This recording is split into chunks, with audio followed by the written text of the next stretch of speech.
Dear students, welcome to our YouTube channel biology by Deepak Nain. और जैसा कि आप जानते हैं, हमने 10th क्लास का जो कंप्लीट सिलेबस है वो स्टार्ट किया हुआ है। और इसके अंदर आज हम जो डिस्कशन करने जा रहे हैं बायोलॉजी का जो चैप्टर सेकंड रहेगा, या फिर ओवरऑल चैप्टर की बात करें न्यू सिलेबस के हिसाब से, वो चैप्टर 6 है, कंट्रोल एंड कोऑर्डिनेशन। आज हम इसका जो बिल्कुल फर्स्ट पार्ट है वो स्टडी करेंगे। और इसमें मेनली हमने डिस्कशन क्या करना है, control and coordination in animals. Animals के अंदर कंट्रोल एंड कोऑर्डिनेशन है वो कैसे होता है, केवल यही डिस्कस करेंगे। इसके अलावा control and coordination in plants से रिलेटेड जो सेशन रहेगा वो सेकंड रहेगा। हालांकि दो ही पार्ट हमारा जो चैप्टर है ना, ये दो सेशन में ही कंप्लीट हो जाएगा। इसके अलावा हमारे एनसीईआरटी क्वेश्चंस वगैरह हैं वो रहेंगे। और जैसा आपने देखा है, हमने चैप्टर 5 को भी बड़ा डिटेल से डिस्कस किया था। इसके भी हम कुछ ऐसी एक्टिविटी और कुछ डायग्राम बेस्ड सेशन एक सेपरेट सेशन वीडियो सेशन में भी कंप्लीट करेंगे। तो हम शुरू कर लेते हैं सिंपली पहले ओवरव्यू से। तो इस चैप्टर का आपको आइडिया रखना चाहिए कि ये मेनली दो स्टेप्स या दो पार्ट्स में रहता है चैप्टर, जिसके अंदर हम कंट्रोल एंड कोऑर्डिनेशन इसमें पढ़ते हैं एनिमल्स के अंदर। और जो हमारा आज का फर्स्ट पार्ट रहेगा इसी में ही हम डिस्कस करेंगे। इसके अलावा control and coordination in plants के अंदर भी हम पढ़ते हैं कि किस तरीके से कंट्रोल होता है। कंट्रोल का मतलब क्या होता है, बॉडी को एक ऑर्डर वे में चलाना। और कोऑर्डिनेशन का मतलब होता है एक प्रकार का, हम बोल सकते हैं, कोऑर्डिनेशन मीन समन्वय हिंदी में बोला जाता है। और डिफरेंट ऑर्गन्स के बीच में, डिफरेंट ऑर्गन्स जब आपस में तालमेल बिठा के काम करते हैं एक दूसरे के साथ, रिलेट होके, हम बोल सकते हैं inter relations of different organs to perform a specific function. कोई भी एक काम करने के लिए जब अलग अलग ऑर्गन मिलके क्या है वो एक दूसरे के साथ एसोसिएट होकर काम करते हैं ताकि उस फंक्शन को परफॉर्म किया जा सके, उसको बोला जाता है कोऑर्डिनेशन। और कंट्रोल जैसे एनिमल्स के अंदर हमारा कंट्रोल करने वाला सिस्टम क्या होता है, नर्वस सिस्टम। और नर्वस सिस्टम के बारे में ही हमारा डिटेल रहेगा। इसके अलावा कंट्रोल एंड कोऑर्डिनेशन एनिमल्स में एंडोक्राइन सिस्टम भी करता है, एंडोक्राइन सिस्टम। और एंडोक्राइन सिस्टम जो कंट्रोल करता है उसको हम हार्मोनल कंट्रोल बोलते हैं, हार्मोनल कंट्रोल। इसके अलावा जो कंट्रोल नर्वस सिस्टम करता है इसको सिंपली नर्वस कंट्रोल भी बोला जाता है। न्यूरॉन्स इसमें बड़ा ही इंपॉर्टेंट रोल प्ले करती हैं। और इसके अलावा आपको इस चैप्टर से रिलेटेड कुछ टर्मिनोलॉजी है वो समझ में आनी चाहिए। और टर्मिनोलॉजी क्या रहेगी, यहाँ पे आपसे पूछा जाता है कई बार स्टिमुली क्या होता है, स्टिमुली। और स्टिमुली के प्रति जो हमारी बॉडी रिस्पॉन्स या फिर जो एक्शन लेती है उसको हम रिस्पॉन्स बोलते हैं। स्टिमुली को सिंपली आप ऐसे समझो कि जैसे आपसे टीचर ने क्वेश्चन पूछा, आपके लिए वो एक स्टिमुली है, एक्सटर्नल चेंज कोई भी। और आपके माइंड में यदि उसका कोई भी जवाब है तो आप उसके प्रति जो रिएक्शन देते हो, जैसे न्यूटन के बारे में पढ़ते हैं एक्शन की रिएक्शन का, जो थर्ड लॉ ऑफ मोशन है 9th क्लास में। तो एक्शन होती है तो उसका एक रिएक्शन होता है। तो बाहर एक्सटर्नल एनवायरनमेंट में जो भी चेंज होता है किसी भी ऑर्गेनिज्म के, उसको सिंपली हम स्टिमुली बोलते हैं। क्या रहता है stimuli, change in external environment. और ज्यादा इसकी अच्छी डेफिनेशन लिखोगे आप, change in external environment detected by receptors of an organism. जब रिसेप्टर्स हमारे सेंसर हैं, जो ज्ञानेंद्रियां हैं, जैसे 5 ज्ञानेंद्रियां हमारी बॉडी में होती हैं, जब वो बाहर के एनवायरनमेंट में कोई भी चेंज को डिटेक्ट कर लेती है, हमारे लिए वो स्टिमुली है। और स्टिमुली के प्रति फिर हमारा ब्रेन है वो एक रिस्पॉन्स क्रिएट करता है। और रिस्पॉन्स कहाँ पे जाते हैं, उस इफेक्टर ऑर्गन में। जैसे आपसे क्वेश्चन पूछा टीचर ने, स्टिमुली है और रिस्पॉन्स कैसे बताओगे आप, जैसे बोल के बताओगे तो आपका ब्रेन है वो सिग्नल भेजता है किसके पास, टंग वगैरह के पास। और टंग क्या है, फिर आवाज वगैरह प्रोड्यूस करती है। इसके अलावा ब्रेन में प्रोसेसिंग है वो भी शुरू हो जाती है कि आपके पास वो मेमोरी है उससे रिलेटेड, उसी को फिर डिलीवर किया जाता है। तो एक प्रकार का रिस्पॉन्स है वो देखने को मिलता है।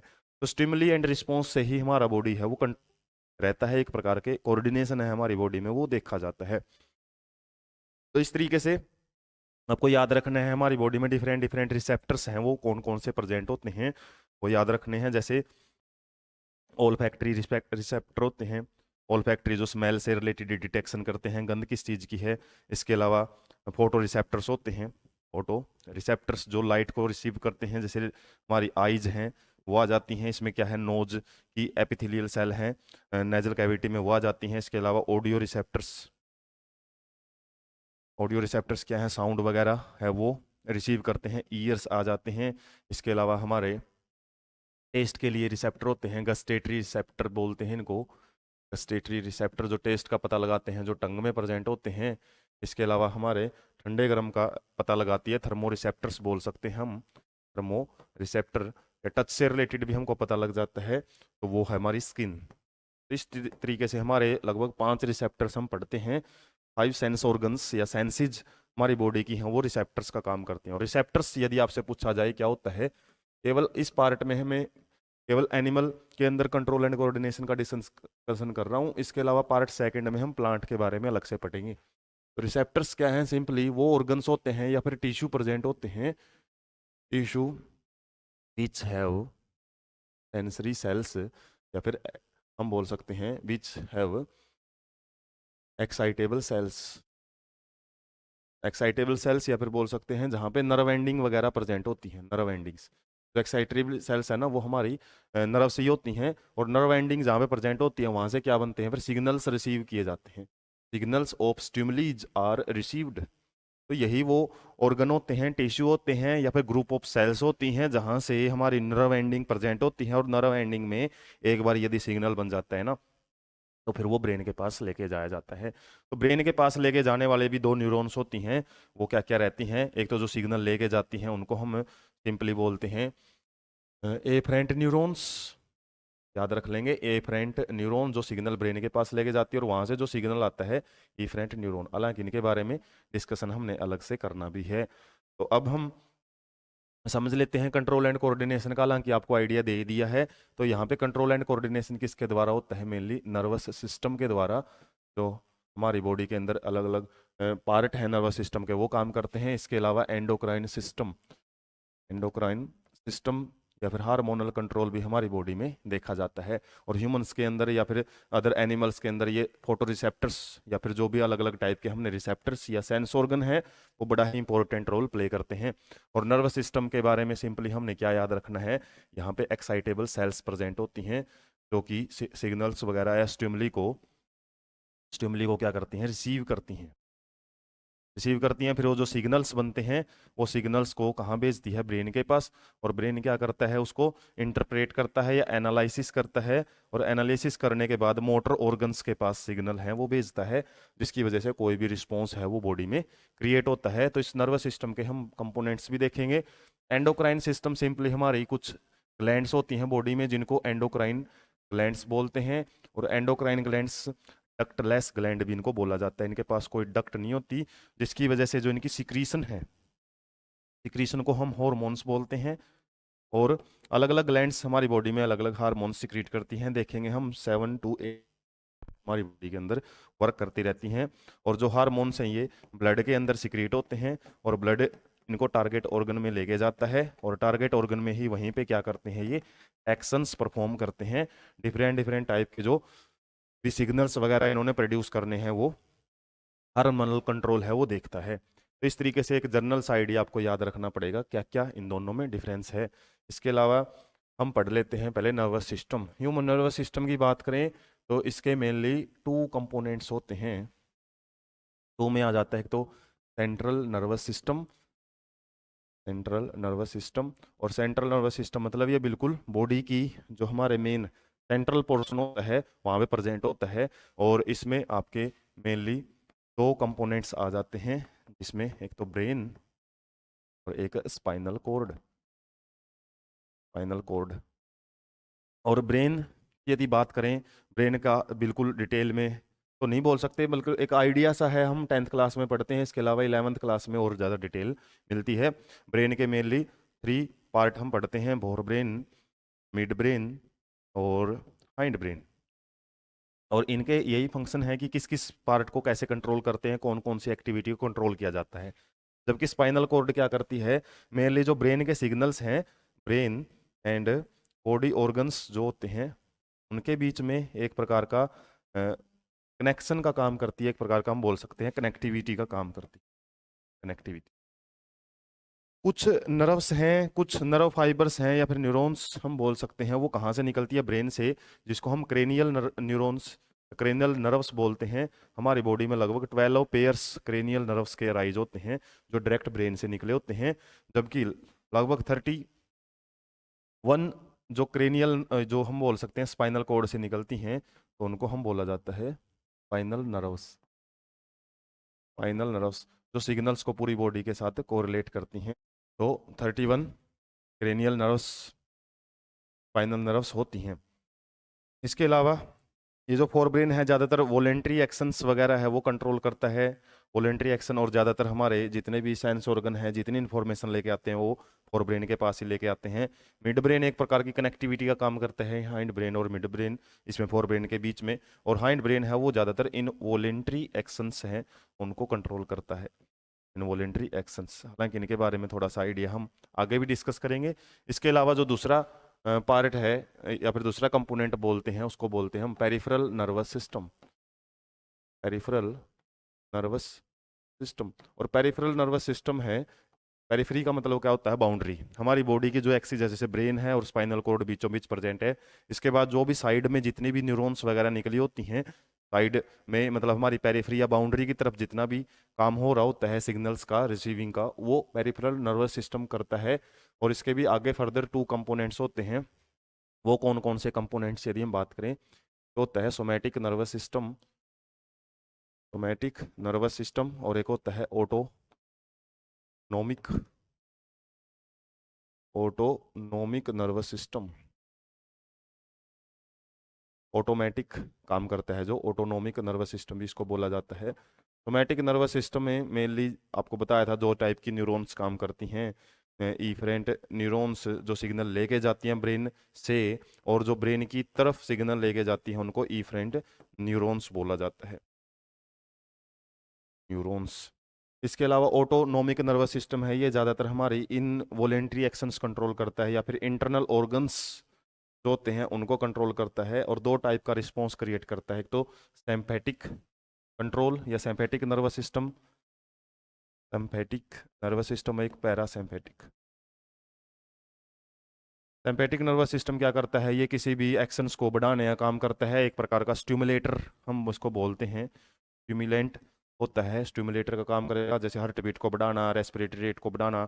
और पैरासिम्पैथिक उस किए गए एक्स्ट्रा काम को नॉर्मल करने का काम करता है। मतलब जो एक्टिविटी सिंपैथिक नर्वस सिस्टम करता है ना, पैरासिम्पैथिक उसका उल्टा करता है। तो इस तरीके से आपको याद रखने हैं हमारे ह्यूमन बॉडी के अंदर 2 टाइप के नर्वस सिस्टम है और उनके फर्दर टाइप्स किस तरीके से काम करते हैं, जर्नल एक आइडिया आपको इनका रहना चाहिए। उसके बाद हम ह्यूमन ब्रेन है, इसका डायग्राम आपसे पूछा जा सकता है और इसके कंपोनेंट कौन कौन से हैं, तो ये डायग्राम आपको प्रैक्टिस करना पड़ेगा। और ह्यूमन ब्रेन में सिंपली आपको याद रखना है, एक तो होता है फोर ब्रेन, और मैक्सिमम पार्ट फोर ब्रेन का ये होता है, जितना भी हम यहाँ से जो ऊपर ऊपर का पार्ट पढ़ते हैं 2 टाइप के, जो सेरिब्रल हेमिस्फीयर जिनको बोला जाता है, यहाँ पे जो सेरिब्रम है ना, जिसको हम सेरिब्रल हेमिस्फीयर भी बोलते हैं, अर्धगोले, सेरिब्रल हेमिस्फीयर, तो इन्हीं को सेरिब्रम बोला जाता है। मैक्सिमम पार्ट यही कवर करता है और इसी के अंदर अलग अलग सेंसिंग ऑर्गन होते हैं। जैसे बिल्कुल सामने वाला भाग होता है, ये थिंकिंग का काम करता है, सोचने का काम करेगा। इसके अलावा आगे जैसे जैसे हम बढ़ते रहते हैं, जैसे यहाँ से टेम्पोरल या फिर ऑडिटरी फंक्शंस भी कंट्रोल करता है। इसके अलावा हाइंड ब्रेन भी ऑडिटरी फंक्शंस में, ये सॉरी मिड ब्रेन है जो, वो भी आपका ऑडिटरी सिग्नलिंग वगैरह में काम करता है। इसके अलावा यहाँ पे आपको सिंपली याद रखना है, फोर ब्रेन का जो सेरिब्रल हेमिस्फीयर है इसमें अलग अलग पोर्शंस होते हैं, और पोर्शंस की क्या क्या काम करते हैं, ऑडिटरी के अलावा ओल्फैक्टरी, ओल्फैक्टरी के अलावा हम बोल सकते हैं डिफरेंट डिफरेंट जो इंटरप्रिटेशन, मतलब आपस में सिग्नलिंग को कोरिलेट करके एक रिस्पॉन्स क्रिएट करना, वो भी काम किया जाता है। इसके अलावा ऑप्टिक या फिर हम बोल सकते हैं फोटो रिसेप्टर, जो ऑर्गन अपनी सिग्नल्स लेके आते हैं, ऑप्टिक नर्व सिग्नल लेके आते हैं, वो भी फोर ब्रेन ही कंट्रोल करता है। मतलब कहने का ये है कि सेंस ऑर्गन्स जितने भी अपना सिग्नल लेके आएंगे वो फोर ब्रेन के पास ही लेके आते हैं, और मैक्सिमम पार्ट फोर ब्रेन ही कवर करता है। इसके अलावा एक भाग रहता है कॉर्पस कोलेसम टाइप का, जो इस टाइप की जो स्ट्रक्चर आपको दिखाई दे रही है, ये क्या करती है, ये 2 हेमिस्फीयर्स को आपस में जोड़े रखती है, कुछ ऐसा नाम रहता है इसका।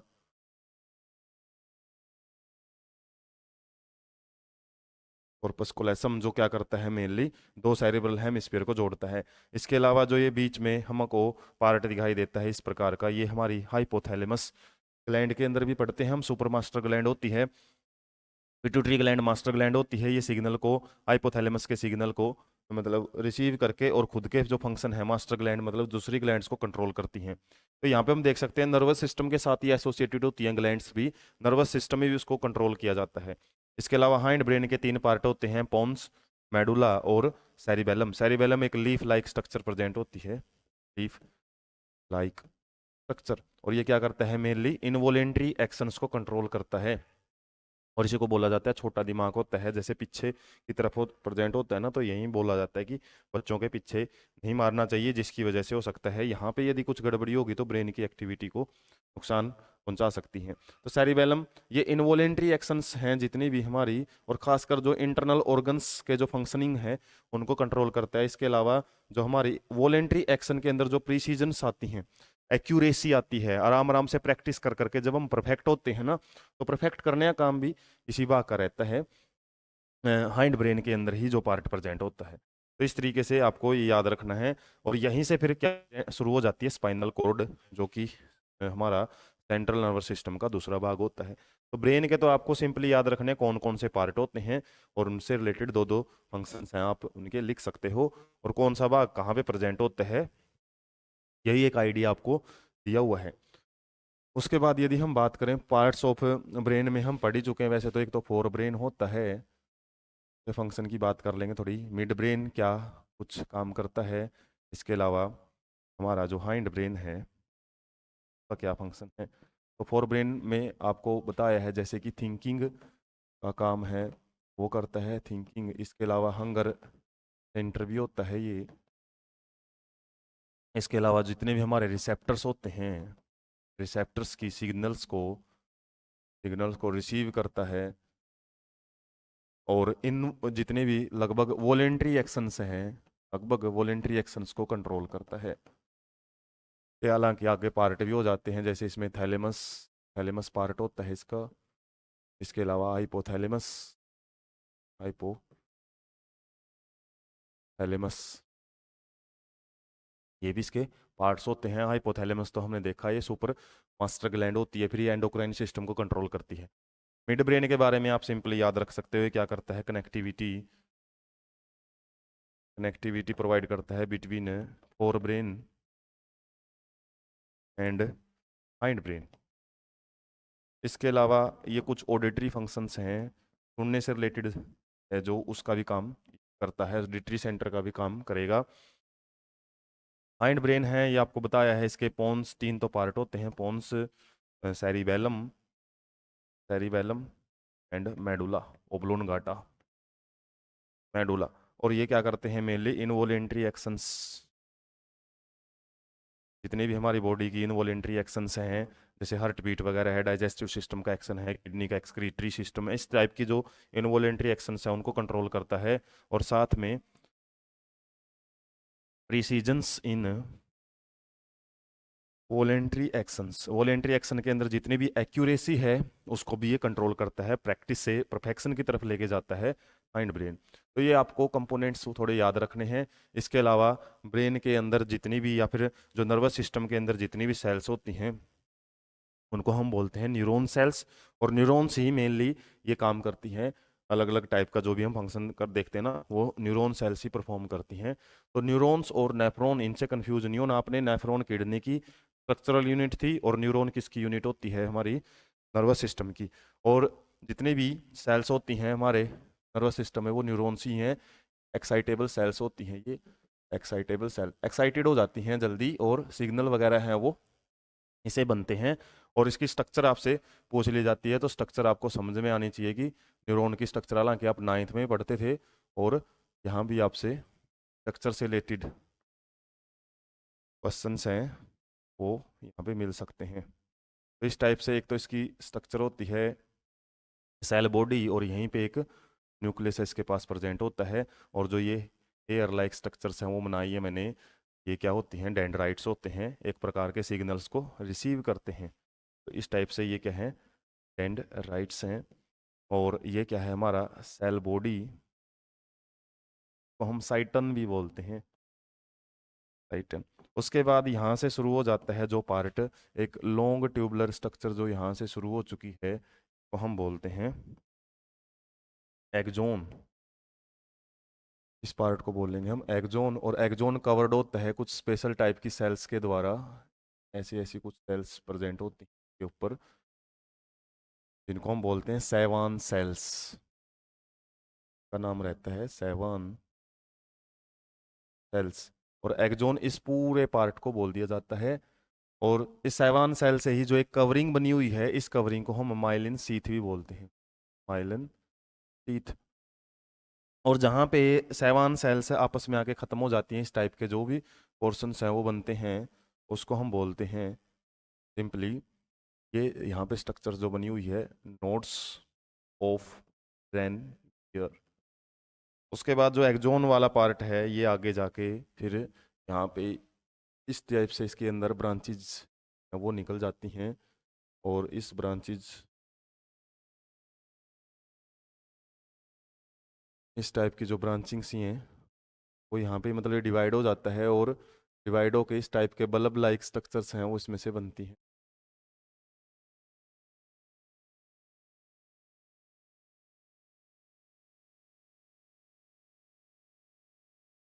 टाइप की। आगे ब्रांचिंग होके क्या करता है, ऐसे बल्ब लाइक स्ट्रक्चर्स वो बना लेता है। और इन स्ट्रक्चर्स को हम बोलते हैं टर्मिनल नोब्स, टर्मिनल नोब्स। और ये क्या करते हैं, सिग्नल्स को फिर दूसरी न्यूरॉन्स को पहुंचा देते हैं। तो सिंपली जो सिग्नल्स हैं वो डेंड्राइट्स रिसीव करती हैं, अलग अलग केमिकल्स की फॉर्म में यहाँ पे सिग्नल को रिसीव किया जाता है। और इन सिग्नल्स को फिर आगे सेल बॉडी में भेजा जाता है, यहाँ पे एनालिसिस होती है, यहाँ पे इसलिए ग्रेन्यूल्स वगैरह है वो भी प्रेजेंट होते हैं, जिनको हम क्या बोलते हैं, निसल ग्रेन्यूल्स, निसल्स ग्रेन्यूल्स भी इनको बोला जाता है। मतलब प्रोसेसिंग वगैरह में ही कहीं ना कहीं ये फंक्शन प्ले करते हैं। उसके बाद सिग्नल्स हैं वो आगे बढ़ते हैं इलेक्ट्रिक सिग्नल्स की फॉर्म में, एक्सोन से होते हुए फिर कहाँ पहुंचते हैं, टर्मिनल नोब्स पे। टर्मिनल नोब से फिर केमिकल सिग्नल्स हैं वो बनते हैं। एक न्यूरॉन से दूसरे न्यूरॉन के बीच में जो खाली जगह होती है उसको सैनेप्स भी बोला जाता है। और सैनेप्स आपके दो टाइप के होते हैं, इलेक्ट्रिकल एंड केमिकल सैनेप्स। जब एक न्यूरॉन दूसरी न्यूरॉन के बिल्कुल टच करती है, थोड़ा सा मामूली सा गैप होता है, उसको इलेक्ट्रिकल सैनेप्स बोलते हैं। और जब थोड़ा सा अच्छा गैप होता है उनके बीच में, और जो सिग्नलिंग होती है ना, फिर यहाँ टर्मिनल नोब से कुछ केमिकल्स निकलते हैं जिनको हम न्यूरो बोलते हैं। याद रखना आपने, साइनेप्स से रिलेटेड कॉन्सेप्ट भी आपको याद रख लेना है। साइनेप्सिस क्या होता है, गैप बिटवीन टू न्यूरॉन, दो न्यूरॉन्स के बीच का जो गैप है उसको साइनेप्स बोलते हैं। और जब यह गैप बहुत ज़्यादा कम हो, हम बोल सकते हैं when two neurons are present in close proximity, उसको बोलते हैं इलेक्ट्रिकल साइनेप्स। इलेक्ट्रिकल सिनेप्स का मतलब क्या है, जो सिग्नल आते हैं ना इलेक्ट्रिक फॉर्म में वो एज इट इज आगे बढ़ जाते हैं। लेकिन जब यहाँ पे गैप होता है, when there is a small gap between two neurons, और उसको हम क्या बोलते हैं फिर, सिंपली उसको बोला जाता है केमिकल सिनेप्स, केमिकल सिनेप्स। और केमिकल सिनेप्स में फिर केमिकल सिग्नल्स यूज होते हैं जिसको हम न्यूरो बोलते हैं। न्यूरो एक न्यूरॉन से दूसरी न्यूरॉन में सिग्नल्स है ना, वो भेजे जाते हैं इन केमिकल्स के जरिए। तो सिंपली जैसे हमने डायग्राम में देखा था, तो ये केमिकल्स हैं उनको रिसीव करता है कौन, डेंड्राइट्स। और डेंड्राइट्स फिर उनको इलेक्ट्रिकल सिग्नल में कन्वर्ट कर देता है। आगे फिर इलेक्ट्रिकली सिग्नल्स आगे बढ़ते हैं चार्जेज की फॉर्म में, और टर्मिनल नोब्स होते हैं जो फिर वहाँ पे वेसिकल बनती है और न्यूरो हैं दोबारा बन जाते हैं। तो इस तरीके से सिग्नल्स हैं वो एक न्यूरॉन से दूसरी न्यूरॉन में चलते हैं हमारी बॉडी के अंदर। करंट की स्पीड से हम बोल सकते हैं सिग्नल्स हैं उनको आगे बढ़ाया जाता है। और यदि हम पार्ट्स ऑफ न्यूरॉन्स की बात करें, पार्ट्स ऑफ न्यूरॉन जैसे कि आपको आइडिया दे दिया है, एक तो इसके अंदर होती हैं डेंड्राइट्स, इसके अलावा एक हमने पढ़ा है एक्सोन,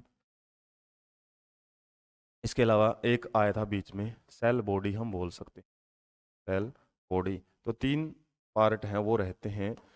और डेंड्राइट्स क्या करती हैं, ये एयर लाइक स्ट्रक्चर्स रहती हैं which receive signals, which receive signals in form of chemicals की फॉर्म में ये सिग्नल्स को रिसीव करने का काम करती हैं, जबकि सेल बॉडी क्या होती है, यहाँ पे सिग्नल्स की प्रोसेसिंग होती है, प्रोसेसिंग ऑफ सिग्नल्स। चलो यहीं से हम बोल सकते हैं कि जो केमिकल सिग्नल्स आते हैं, केमिकल सिग्नल्स जो आएंगे उनको इलेक्ट्रिकल सिग्नल में कन्वर्ट कर दिया जाता है, इलेक्ट्रिकल सिग्नल्स। और जो इलेक्ट्रिकल सिग्नल्स है उनको फिर आगे बढ़ाती है एक ट्यूबुलर स्ट्रक्चर, बोल सकते हैं एक प्रकार की ट्यूबुलर स्ट्रक्चर्स। और लॉन्ग ट्यूबुलर स्ट्रक्चर बोल लें तो वो भी ठीक है, long tubular structure through which signals are transferred to next neuron, या फिर मस्कुलर पार्ट, मसल्स की तरफ भी सिग्नल आगे भेज सकती है, किसके जरिए, through terminal knobs, terminal knobs के जरिए ये सिग्नल्स को आगे भेजने का काम करती है। एक्सोन है दो टाइप के हो सकते हैं आपके, जिसके ऊपर कवरिंग प्रेजेंट होती है, माइलिन शीथ प्रेजेंट होती है, उनको माइलिनेटेड एक्सोन या फिर न्यूरॉन भी बोल दिया जाता है कंप्लीटली। तो इनके पास क्या होती है, सेवान सेल्स प्रेजेंट होती है, बोल सकते हैं सेवान सेल्स प्रेजेंट होती हैं। जब इनके ऊपर सेवान सेल्स एब्सेंट होती हैं उनको हम नॉन माइलिनेटेड एक्सोन भी बोल सकते हैं, जिसके ऊपर हम बोल सकते हैं सेवान सेल एब्सेंट होती हैं, एब्सेंट होती हैं। सिंपली इस कवरिंग का काम क्या रहता है, ये इलेक्ट्रिकल सिग्नलिंग को ना, जो कवरिंग है जैसे पीवीसी की कवरिंग देखते हैं हम, प्लास्टिक की कवरिंग वायर्स के ऊपर, तो वायर्स का जो करंट है उसको लीक होने से रोकती हैं। इसी प्रकार से हमारी बॉडी में जो माइलिन शीथ्स हैं या फिर जो सेवान सेल्स हैं, ये क्या करती हैं, हमारे जो करंट फ्लो करता है ना न्यूरॉन्स में से, उसको लीक होने से हमारी बॉडी में इधर उधर फैलने से रोकती हैं। इसके अलावा कई बार हम देखते हैं जैसे हमारी जो कोहनी है वो टकरा जाती है किसी बाग से, तो एकदम से करंट सा आता है, तो वो क्या है, उस जगह पे हो सकता है हमारे जो सिग्नलिंग चल रहे हैं न्यूरॉन्स के, वो क्या हो जाते हैं, लीक हो जाते हैं, आसपास में करंट लीक हो जाता है ना, एकदम से हमको झटका लगता है। तो इसी प्रकार का करंट रहता है हमारी बॉडी के अंदर भी, जो सिग्नल्स को एक जगह से दूसरी जगह पहुंचाता है। इसके अलावा नर्वस सिस्टम में आपको बताया है न्यूरॉन्स होती हैं, इसके अलावा नाइन्थ में पढ़ते थे एक टाइप की सेल्स भी होती हैं, ग्लायल सेल्स या गिलियल सेल्स भी बोल दिया जाता है। और गिलियल सेल्स क्या करती हैं, मेनली सपोर्ट का काम करती हैं, नर्वस सिस्टम या न्यूरॉन्स को सपोर्ट करती हैं, खाली जगह को पैक करने का काम करती हैं। हालांकि ये ज़्यादा मात्रा में पाई जाती हैं, लगभग 60% अमाउंट ग्लियल सेल्स की हैं, लेकिन वर्किंग है या फिर फंक्शनल यूनिट हम न्यूरॉन्स को बोलते हैं, ये लगभग 40% की होती हैं। इसके अलावा हमारी बॉडी की सबसे लॉन्गेस्ट सेल है ना जो, वो भी न्यूरॉन्स ही होती है, 1 मीटर लंबी तक भी हो सकती है ये सेल, 1 मीटर लंबी हम इमेजिन कर सकते हैं कहाँ से कहाँ रहती है। कई बार तो हमारे ब्रेन से और हो सकता है हाथ तक या फिर टांगों तक एक ही न्यूरॉन सेल हो, तो काफ़ी लंबी सेल्स भी ये हो सकती हैं। इसके अलावा सेल बॉडी में आप याद रख सकते हो जितनी भी सेल ऑर्गेनलीज होती हैं वो यहीं पे प्रेजेंट होती हैं। तो न्यूरॉन्स अपने सिग्नल्स लेने के बेस पे दो टाइप की न्यूरॉन्स हैं वो हो सकती हैं। यदि हम बात करें न्यूरॉन के, यदि हम टाइप्स को देखें, टाइप्स ऑफ न्यूरॉन, न्यूरॉन के टाइप्स अलग अलग टाइप से देखे जाते हैं। सबसे पहले हम देख लेते हैं on the basis of direction of information, information या फिर सिग्नल भी बोल देते हैं, या फिर इम्पल्स भी बोल देते हैं, इम्पल्स। सिग्नल्स को किस डायरेक्शन में लेके जाती हैं उसके बेस पे दो टाइप रहते हैं हमारे न्यूरॉन्स के। और दो टाइप कौन कौन से हैं, एफरेंट न्यूरॉन्स, एफरेंट न्यूरॉन्स, और दूसरा रहता है efferent neurons, efferent neurons. Efferent क्या होती हैं, ये सिग्नल्स को बोल सकते हैं हम transfer signals, transfer signals towards brain, brain की तरफ सिग्नल्स को लेके जाती हैं, इसलिए इनको सेंसरी न्यूरॉन्स भी बोला जाता है, सेंसरी न्यूरॉन, क्योंकि सेंस ऑर्गन से निकलती हैं ये। इसके अलावा एफरेंट न्यूरॉन्स क्या करती हैं, ये बोल सकते हैं हम रिंग्स या फिर transfer signals, transfer signals from brain to motor organs. Motor organs मतलब जो कुछ एक्शन परफॉर्म करते हैं, इसलिए इनको मोटर न्यूरॉन्स भी बोलते हैं, मोटर न्यूरॉन्स। और कुछ होते हैं मिक्स्ड न्यूरॉन्स या फिर इंटर न्यूरॉन्स भी बोल देते हैं, जो दोनों का काम करती हैं, सेंसरी का भी और डिफरेंट न्यूरॉन्स का भी। तो इस तरीके से हमारे मेनली याद रखें तो हम टू टाइप्स की न्यूरॉन्स ही रहती हैं, और ज़्यादातर आप याद रखो तो एक मिक्स्ड न्यूरॉन्स भी लिख सकते हो, दो दोनों का काम कर सकती हैं, सेंसरी एंड मोटर का। ये था किसके बेस पे? डायरेक्शन ऑफ इंफॉर्मेशन के बेस पे। एक होता है पोलैरिटी के बेस पे, on the basis of polarity. Polarity मतलब कितने एंड हैं न्यूरॉन के। तो न्यूरॉन के एंड के बेस पे यदि हम बात करें, वो कितने टाइप की न्यूरॉन्स देखी जाती हैं। एक तो होती है यूनिपोलर, जिनके अंदर केवल एक ही पोल हो, या फिर बोल सकते हैं डेंड्राइट्स, केवल डेंड्राइट्स हो, उन्हीं को बोला जाता है। दूसरी होती है बाइपोलर। बाइपोलर न्यूरॉन्स में एक्सोन और डेंड्राइट्स दोनों होते हैं, जैसे हमने डायग्राम बनाया था।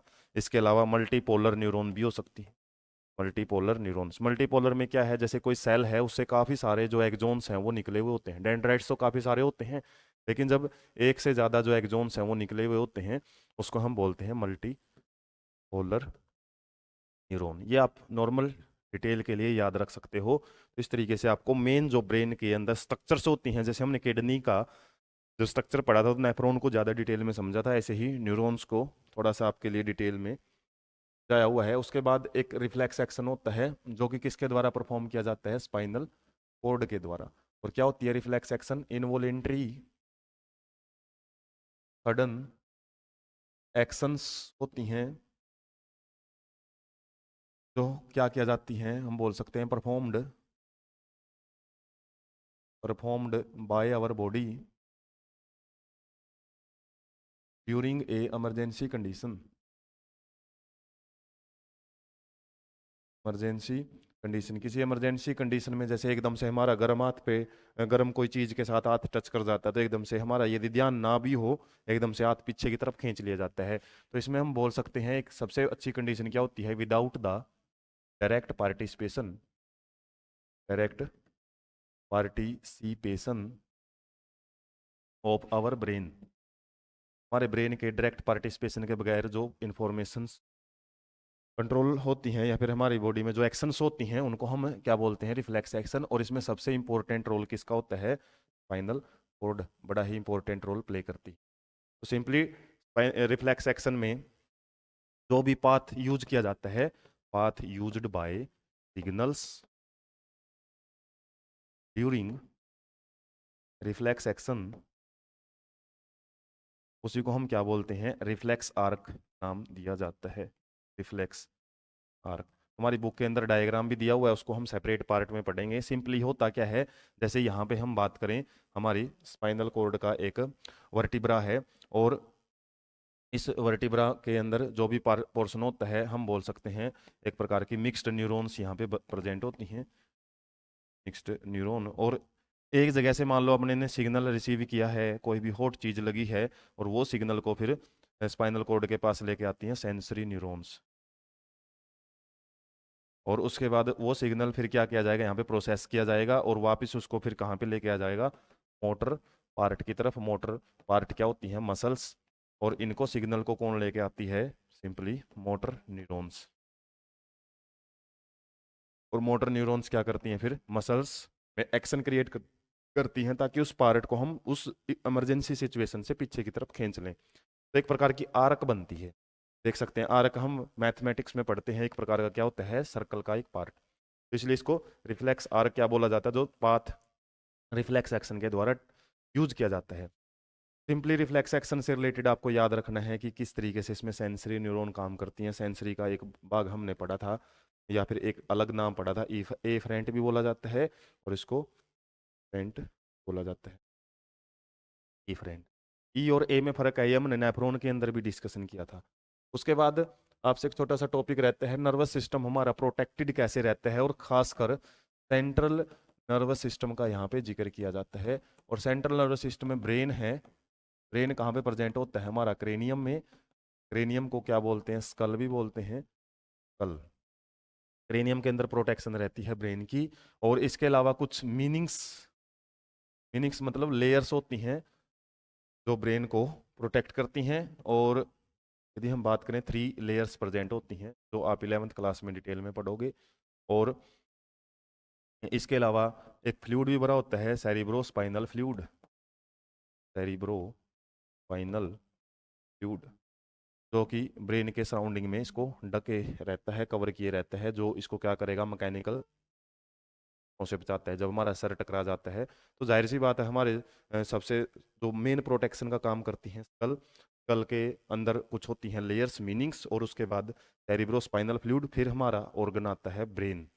और ब्रेन ही क्या करता है फिर, मेनली सेंसरी जितने भी काम हैं, मैक्सिमम काम कंट्रोल एंड कोऑर्डिनेशन के, वो यही देखता है। इसके अलावा जो स्पाइनल कॉर्ड होती है, स्पाइनल कॉर्ड वो किसके अंदर प्रोटेक्टेड रहती है, वर्टिब्रल कॉलम के अंदर। वर्टिब्रल कॉलम ये भी हड्डियों से बनी हुई स्ट्रक्चर है। अब कितने वर्टिब्रा होते हैं हमारे के अंदर, 26 वर्टिब्रा, जो रीढ़ की हड्डी के छल्ले भी बोला जाता है, वो प्रेजेंट होते हैं। बीच में कार्टिलेज से जुड़े होते हैं वो, कार्टिलेज से, और कार्टिलेज होने की वजह से ही मूवेबल होते हैं, जिसकी वजह से हम अपने बॉडी को मूव कर सकते हैं इजिली। तो वो वर्टिब्रल कॉलम्स ही क्या है, अंदर से खोखले होते हैं। और कुछ इस टाइप की स्ट्रक्चर अंदर से तो खोखले हैं, और कुछ ऐसी ऐसी स्ट्रक्चर्स हैं वर्टिब्रा की होती हैं। और इस तरीके से ये वर्टिब्रा एक के ऊपर एक लगे होते हैं, तो पूरा एक कॉलम हम बना लेते हैं। उनके बीच से ही कॉर्ड, एक रस्सी लाइक स्ट्रक्चर निकलती है, वही से उसी के अंदर से फिर 31 जो पेयर नर्व्स के निकलते हैं, स्पाइनल नर्व्स के, जो पूरी बॉडी को कंट्रोल करते हैं। तो वर्टिब्रल कॉलम, और खासकर क्रेनियम, क्रेनियम का एक नाम ब्रेन बॉक्स भी होता है, ब्रेन बॉक्स, तो इसके अंदर प्रोटेक्टेड रहते हैं। तो हम सिंपली समझ लेते हैं ह्यूमन एंडोक्राइन सिस्टम ये किसके द्वारा कंट्रोल किया जाता है, यदि हम बात करें हमारी एंडोक्राइन ग्लैंड्स के द्वारा। एंडोक्राइन ग्लैंड्स, और ज़्यादा डिटेल तो हालांकि इसकी आती है 11th क्लास में। सिंपली आपको याद रखना है डेफिनेशन ऑफ एंडोक्राइन ग्लैंड्स, जो कि आपको आइडिया मैंने दे दिया है क्या होती है ये, डक्टलेस ग्लैंड्स, क्योंकि कोई डक्ट नहीं होती, इसलिए तो ग्लैंड्स सिक्रीट डियर सब्सटेंस, और उनके सब्सटेंस को हम मेनली क्या बोलते हैं, hormones, into the blood, to the blood. और ये ब्लड ही क्या करता है फिर, which transport these secretions into the target organ. एक प्रकार से कंट्रोल एंड कोऑर्डिनेशन में एसेसरी रोल प्ले करती हैं, ये नर्वस सिस्टम के साथ मिलके काम करती हैं।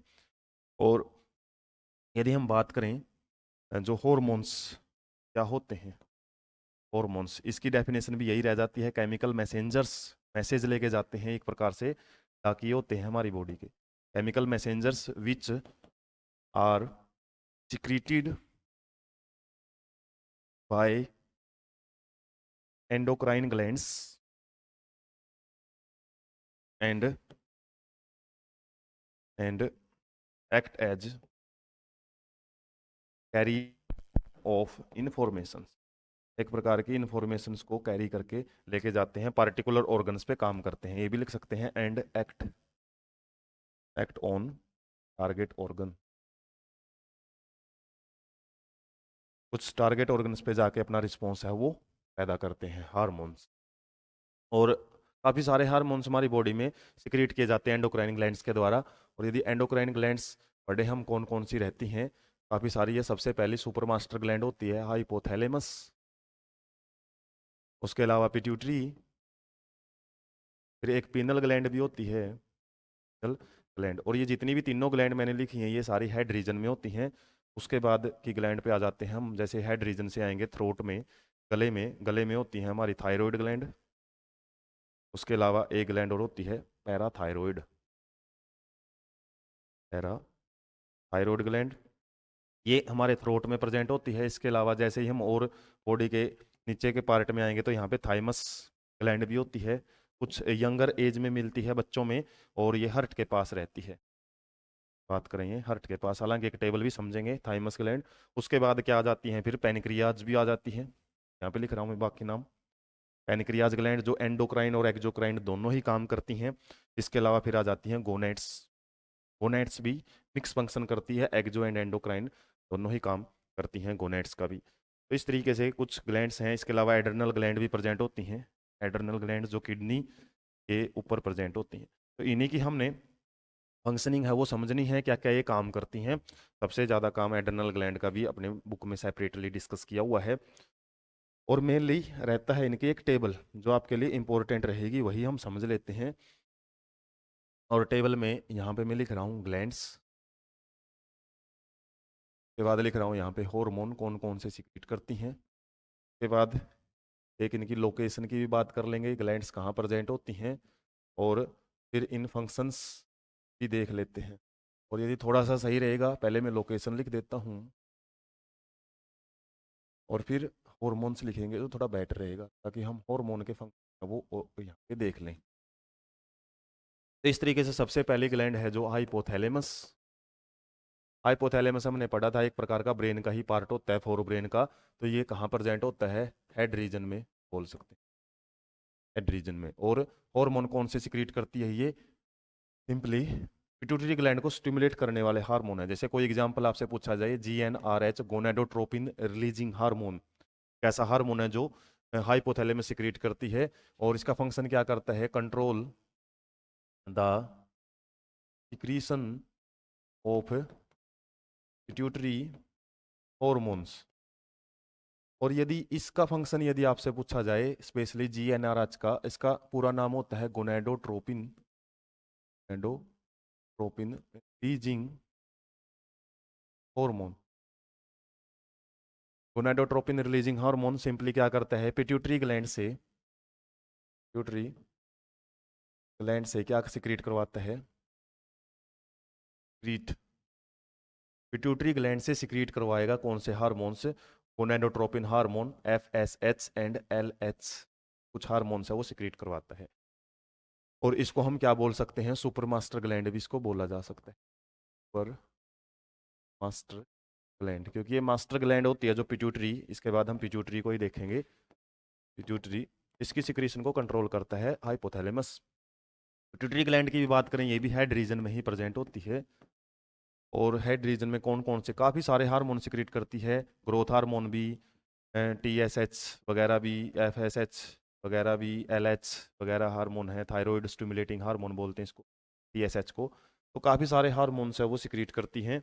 और अलग अलग फंक्शन है, जैसे ग्रोथ हार्मोन है, इसका काम बॉडी की ग्रोथ करवाना होता है। यदि बात करें ये यहाँ पे ग्रोथ करवाती है बॉडी की, TSH है। हम यदि बात करें थायराइड स्टिमुलेटिंग हार्मोन, थायराइड से सिंपली ये क्या करवाती है, थायरोक्सिन हार्मोन को सिक्रीट करवाती है। इसके अलावा FSH एंड LH, FSH और LH ये क्या करते हैं, गोनेड्स के ऊपर एक्शन करते हैं, गोनेड्स और खासकर क्या, टेस्टिस एंड ओवरी। तो हम यहाँ पे देख सकते हैं जो पिट्यूटरी ग्लैंड्स के जितने भी हार्मोन्स हैं ना, ये दूसरी ग्लैंड्स पे जाके काम करते हैं और उनसे कोई ना कोई हार्मोन सिक्रीट करवाते हैं। तो इसको हम मास्टर ग्लैंड है वो भी बोल सकते हैं, मास्टर ग्लैंड, क्योंकि ये काफ़ी सारे हार्मोन सिक्रीट करके दूसरी ग्लैंड्स के फंक्शंस को कंट्रोल करती है। उसके बाद हम थर्ड ग्लैंड है वो देख लेते हैं, कौन सी है, penal gland. Penal gland T shaped gland होती है, छोटी सी स्ट्रक्चर रहती है जो पिट्यूटरी ग्लैंड के पास ही प्रेजेंट होती है। तो हम बोल सकते हैं सिंपली हेड रीजन में ही प्रेजेंट है। और यहाँ पे कुछ हार्मोन्स है वो सिक्रीट करती है ये, एक प्रकार का यदि हम बात करें, मेलेटोनिन एक हार्मोन है सिक्रीट करती है जो कि हमारा रिदमिक साइकिल होता है, या फिर cardiac rhythm, cardiac cardiac rhythm तो नहीं रहेगा यहाँ पे, जो हमारा डे और स्लीप वेक साइकिल हम बोल सकते हैं, प्रकार का स्लीप वेक साइकिल, कब सोना है कब जागना है, और टाइम के हिसाब से जो हमारी बॉडी एक्टिविटी करती है, ड्यूरेशन, टाइम ड्यूरेशंस के अकॉर्डिंग। तो वो ज़्यादातर ये मेलेटोनिन हार्मोन्स है वो क्या करता है, कंट्रोल करेगा। उसके बाद हम आगे बढ़ते हैं, फोर्थ ग्लैंड जो कि रहेगी थायराइड ग्लैंड। थायराइड ग्लैंड जो कहाँ पे प्रेजेंट होती है, नेक रीजन में हम बोल सकते हैं। और सिक्रीशन क्या रहता है इसका, क्या करता है हमारी बॉडी की मेटाबॉलिक एक्टिविटी को कंट्रोल करता है। मेटाबॉलिक एक्टिविटी मतलब ब्रेक डाउन करवाता है, जैसे कार्बोहाइड्रेट्स वगैरह हैं इसके जो मेटाबॉलिज्म मतलब इसकी फॉर्मेशन या ब्रेकिंग, प्रोटीन की फॉर्मेशन, ब्रेकिंग, काफ़ी सारे जो बिल्कुल मोलिकुलर लेवल पे एक्टिविटी है ना, वो थायरोक्सिन हार्मोन करता है। और थायराइड ग्लैंड के अंदर ही आयोडीन डेफिशिएंसी यदि हो जाती है तो गोइटर डिजीज इसी की वजह से होती है। यदि हम बात करें गोइटर डिजीज के पीछे थायराइड ग्लैंड की स्वेलिंग का ही रोल होता है। आयोडीन की जरूरत होती है थायरोक्सिन हार्मोन बनाने के लिए। तो कुछ बातें आप यहाँ पे याद रख सकते हो। और आयोडीन यदि हमारे पास फूड में नहीं होएगा या डाइट में नहीं होएगा, जिसकी वजह से थायरोक्सिन हार्मोन्स वो नहीं बनता ढंग से, और यहाँ पे स्वेलिंग वगैरह है वो हो जाती है, गोइटर डिजीज खोज करता है। इसके अलावा नेक्स्ट हम पढ़ लेते हैं ऐसे ही, हमारे पास जो कॉलम थे कौन कौन से थे, यहाँ पे रीजन का कॉलम है, यहाँ पे हमारी ग्लैंड्स हैं कौन कौन सी कहेंगी, बची हुई ग्लैंड्स देखेंगे हम। इसके अलावा रीजन या फिर लोकेशन बात की थी, और यहाँ पे इनके हार्मोन कौन से हैं, और यहाँ पे फंक्शन क्या करते हैं इनके हार्मोन्स। अब है पैराथायरॉयड ग्लैंड्स, पैराथायरॉयड ग्लैंड। और पैराथायरॉयड ग्लैंड कहाँ प्रेजेंट होती है, ये भी थ्रोट में बोल सकते हो या फिर नेक रीजन में प्रेजेंट होती है, या फिर हम बोल सकते हैं near the thalamus, near the thalamus sorry near the thyroid gland, thyroid gland के पास रहती है। P attach P parathyroid hormone है वो सिक्रीट करती है, ये पैराथायरॉयड हार्मोन भी बोल सकते हैं, parathyroid hormone.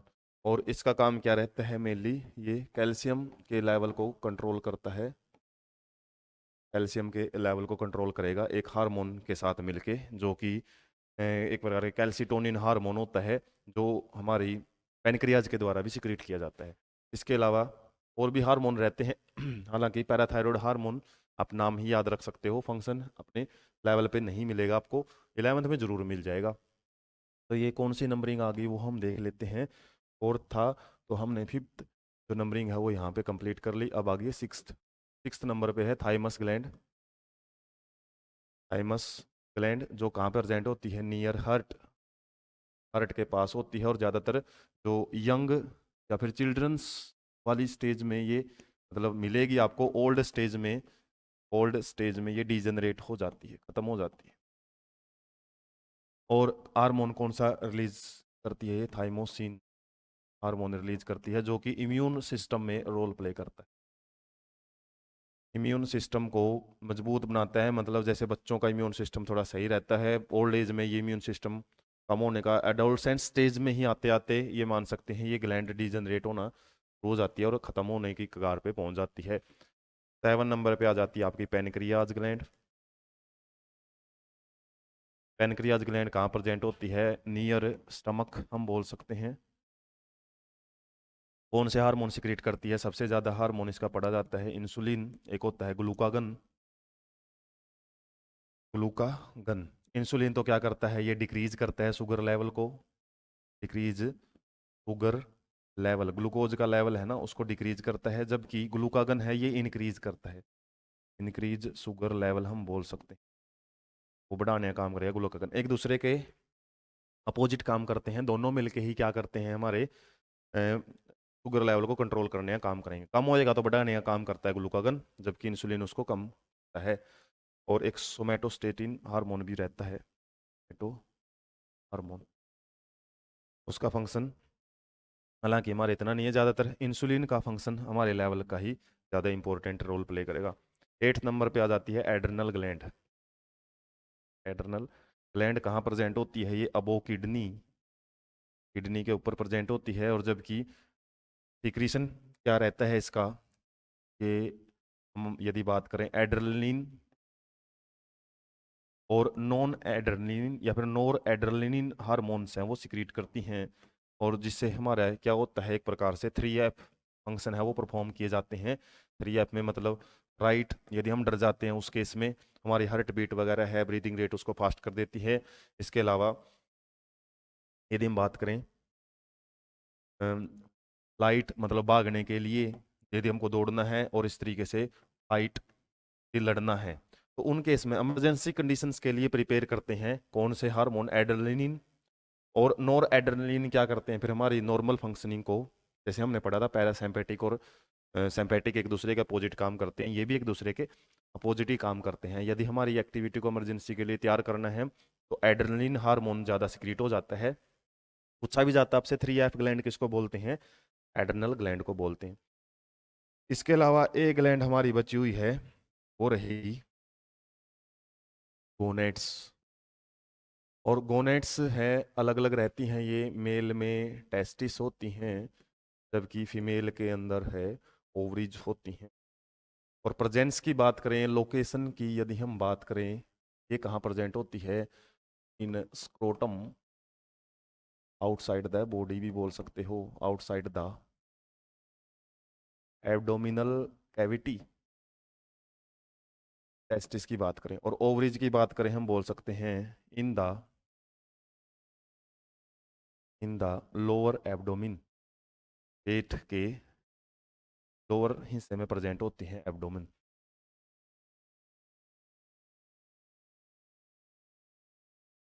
Abdomen.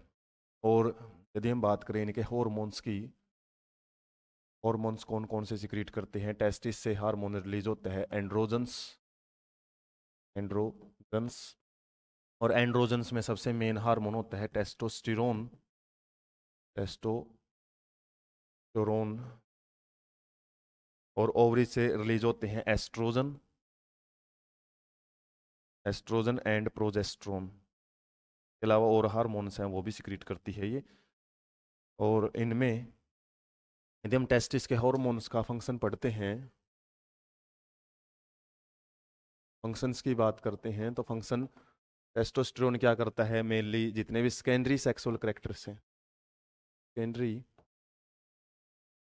Sexual characters उनको कंट्रोल करता है। इसके अलावा जो स्पर्मेटोजेनेसिस प्रोसेस होती है, स्पर्मेटोजेनेसिस स्पर्म्स की फॉर्मेशन की जो प्रोसेस होती है उसको भी कंट्रोल करता है।